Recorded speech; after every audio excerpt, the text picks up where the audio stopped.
This lesson, we're going to be setting up our environment. So we're going to need Node, and Node is available at nodejs.org. So if you don't already have it installed on your system, go over to the website, nodejs.org, and go ahead and download the version for your operating system.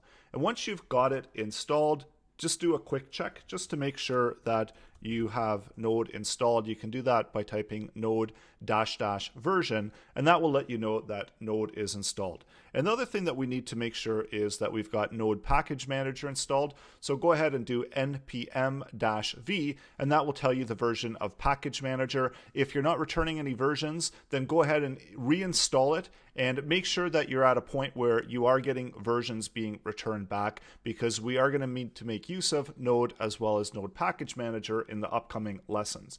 So once you've set that up, go ahead and navigate to the directory that you want it to work out of. You can make your folder, so make directory. I've already got one created, so I'm just going into it. I'm in a folder called coin. I've got the main window open on my brackets editor, as well as I've got it open in the terminal. So now we're ready to initiate our project. So we can do an npm init, and what that will do is that will create the package.json, and we're just going to use all of the defaults. So I'm just clicking through this really quickly, and we see that once we go through that, we set up package.json.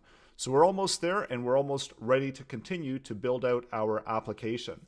So the next thing that we need is we need to create an index.js file. So this is going to be our main entry point, and when we initiated it, we specified that the main entry point is index.js. So go ahead and create one. You can use echo. You can also use, or you could do touch index.js. And what that will do is that will create a blank index.js file.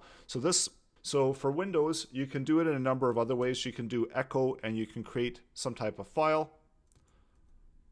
So you could do index hello, and then again index.js. So I already have it created. So what it's going to do is it's going to write hello into that index.js file. Or you could go and open up within your browser on your system and simply create a new file and keep it in the root called index.js. So a number of ways to create it. So go ahead and create that index.js file, and you're ready to move on to the next part of the lesson where we're going to bring in some Node packages. So once you've created that, and your environment should look like mine, you should have the package JSON within the root as well as index.js, and we're ready to move on. So go ahead and set that up on your own machine. And next lesson, we're going to be installing our packages that we're going to be using within the upcoming lessons.